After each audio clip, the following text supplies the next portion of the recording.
The body camera video of this man's fatal arrest that has now been released. You've spoken to his family. What are you learning?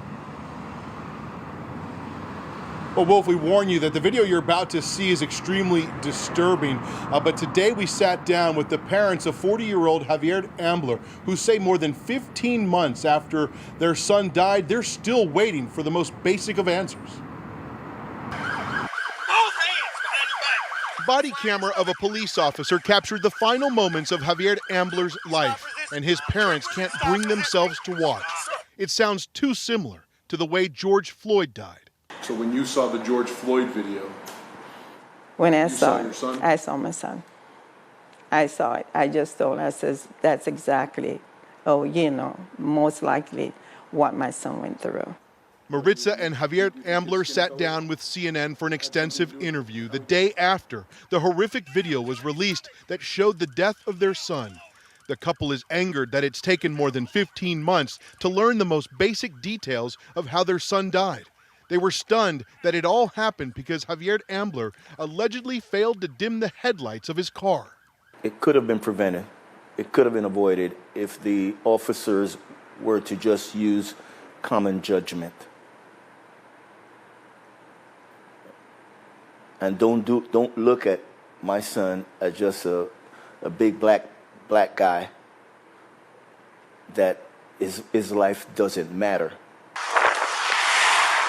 It was just after 1 a.m. on March 28th of last year when, according to a Williamson County Sheriff's Department incident report, a deputy started pursuing Ambler for failing to dim his headlights as he approached oncoming traffic. For unknown reasons, that triggered a 22-minute pursuit that ended in the city of Austin when Ambler crashed his car. The incident report says Ambler stepped out of his car with his hands up and was unarmed. The report says Ambler failed to follow verbal commands of laying down on the ground. Within moments, several deputies were on top of Ambler, who suffered from cardiovascular disease and congestive heart failure. Officers tased him.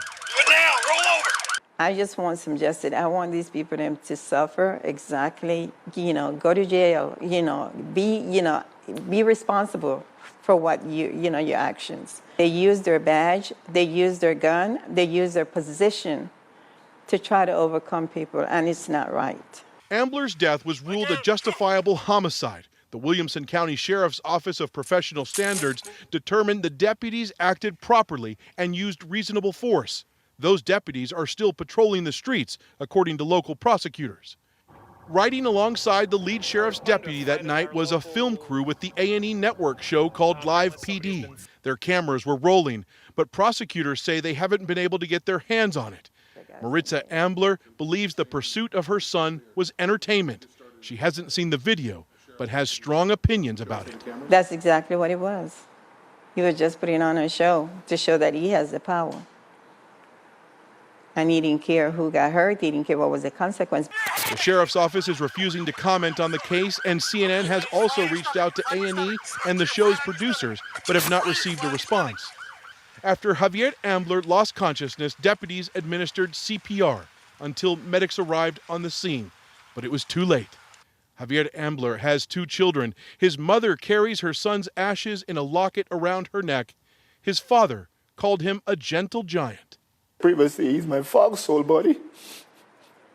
I'm sorry, I'm not as tough as his mom. Everything has changed since he was taken from us.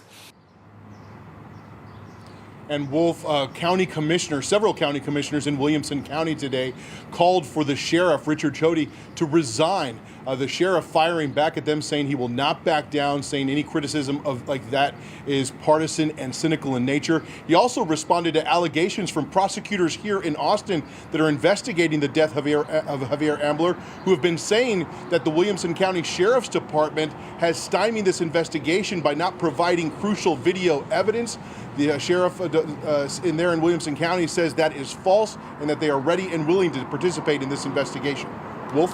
Ed Lavandera reporting for us. Ed, thank you very much. Let's talk a little bit more about this and other issues with the mayor of Austin, Texas, Steve Adler. Mayor Adler, thank you so much for joining us. And as you just heard, and as you well know, because you've studied this very closely, the incident happened more than a year ago. The Williamson County Sheriff's Department did an internal review. They ruled it was justified homicide. But why did it take so long for this body camera video to be released? I don't know the answer to that, Wolf. It wasn't something that happened started in the city of Austin. The city of Austin police weren't the ones that were handling it. It was the Williamson County Sheriff's Department. And I have no idea why they're not releasing any of the videos that they might have. But again, even though it was a neighboring jurisdiction, nobody should end up dead when apparently the alleged crime was that he didn't dim his headlights. Yeah. This has got to stop. And the only reason it ended in Austin, they were chasing him for about 20 minutes or so. They wound up in your city. Give us your thoughts, Mayor, as you look at what's going on in the country right now over these past 2 weeks plus now about police reform. What's happening in Austin?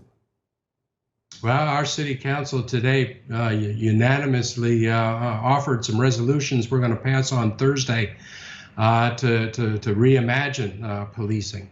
I'm real excited at the opportunity to have that kind of real fundamental systemic change in policing. The kinds of things that we have been seeing here and around the country just shouldn't be happening. We're quite frankly, we shouldn't be using our police as our interaction with poverty in our country, with people experiencing homelessness. They shouldn't be asked to be our mental health first responders, or these are functions that really should not be police functions. We're taking actions on Thursday to limit the kind of force that the police can use, but most importantly, we're talking about taking dollars away from the police, because there are lots of situations we don't need somebody who's a sworn officer and a gun in order to be able to accomplish what the community needs done. But there are cases where you do need someone who's a sworn officer with a gun, right? Absolutely. There are those functions that the police need to do. But I think that over time, what we ask the police to do and where they intervene have gone beyond what it is that police officers should be doing. If we have a mental health issue, we really want a mental health professional that's dealing with that. We have a homelessness challenge. We shouldn't be having our police moving people around that are experiencing homelessness. As a community, we should be finding those folks homes and better places to be so that they can turn around their lives. That's a much better use of the resource. It's better for those people. It's better for the community.